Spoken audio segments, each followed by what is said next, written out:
National History Day is a competition that was started by a professor at a university back east when he realized that students were coming into his history classes as freshmen and sophomores, but really did not have any research skills. By that meaning they really didn't know how to look for such things as primary sources, secondary sources, how to tell the difference between them, how to analyze them. So he decided to set up this program. At first it was just with the local students in and around the university community. Eventually it spread to state competitions in his own state. From there it pretty much made like a rabbit. Here I am with slang. But it started spreading, eventually spreading to all 50 states, a couple of our territories, the Department of Defense schools, and some of the American schools overseas. Now, as of last year, which would have been the 2010 competition, all of those are participating with the exception of one state that chose for economic reasons not to participate. There are 4 different categories in National History Day. The website, which is actually the newest category, added because of technological advancements in historical research.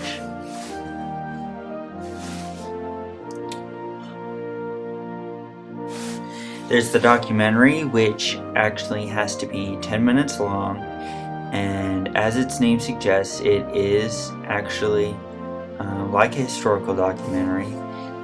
You have to have a script and everything written for it, along, of course, with your bibliography, and you need a lot of visual aids for the documentary.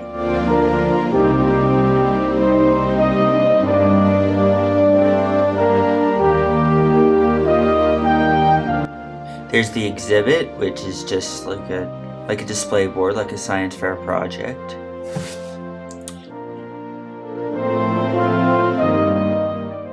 There's the performance, which is the least competitive, and of course you do have to have a script. It is actually a play.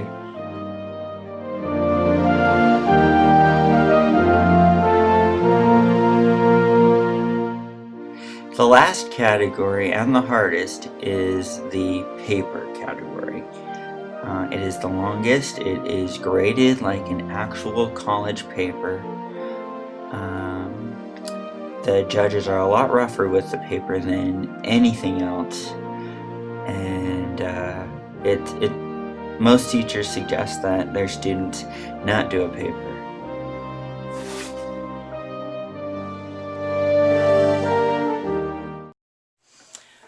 There are 2 divisions in National History Day, a junior and a senior. The junior division goes from grades 6 through 8. The senior division from grades 9 through 12. So actually a student could participate many years scholastically. After the 12th grade, they're not allowed to help, not allowed to participate, but they can help if they choose to stay in connection with the program. I am living proof that you can do National History Day more than once.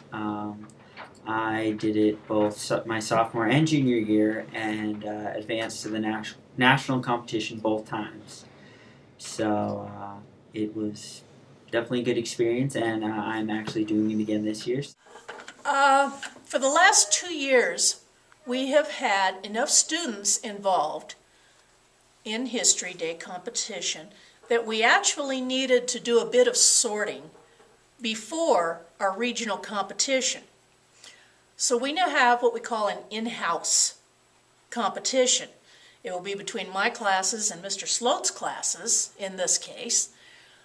We will set them up. We will have judges coming in from the community, and they will use the actual judging sheets that are used at both the regional and state competitions, and they will determine who the top projects are in each of the categories for moving on to our regional competition. The regional competition covers most of northern Arizona. We have students coming down all the way from Page and the Four Corners area. Actually, a student can come in from any part of the state. Sometimes they have date conflicts with when the regional competition is in their area, and they can go to another one if they have a conflict like that. It's just a matter of they have to just, make the correct registration. So we will do an in-house first, and the top projects from the in-house will move on to regionals. The top 2 projects in each category at regionals is, I guess you could say, promoted. They move forward to the state competition, where again they compete against each other, and the top 2 in each category, and I should say in each division, are eligible to move on to nationals. Nationals is held at the University of Maryland campus near Washington, D.C. And that's the finals. And there's several rounds there that you compete in. But we actually have more fun going back there and sightseeing than we do competing. But the competition is against the top students from all over the country and several parts of the world. And there's a lot of fun involved. They trade buttons, they get to know each other, they pick up tips from each other on how they've done things. These are the top students. These are the students that have worked their tails off on this, and it is just a tremendous treat for me as a teacher to go back and see these students and what they have come up with. It's just fascinating.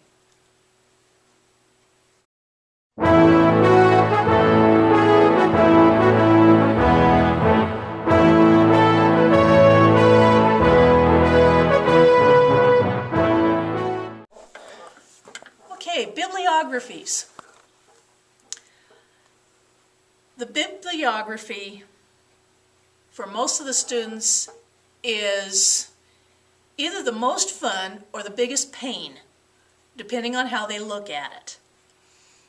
Bibliography is simply a list of your sources put in a certain format, so that if someone wants to check on something that you used for your project, they could go right to it by looking at your bibliography.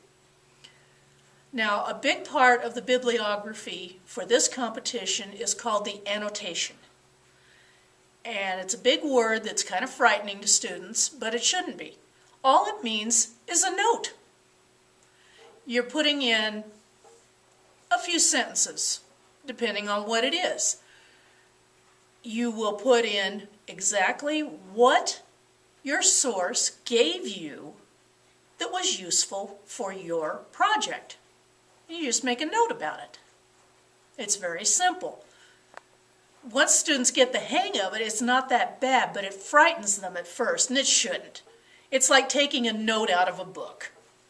In our case, we used the Noodle Tools website bibliography to do all of our bibs. It's a plug-in system. You answer questions, it puts the information into the proper format for you, and you can type your bib on it right away, and then it saves it as it goes along. It is much simpler than in years past when we had to do everything by hand and type it up. Students really like it, and we have a subscription that we use for our honors classes, so that students can, as they're doing their research, they just plug it into this engine and it generates a bibliography for them. The bibliography is part of the 60% of the research judging grade.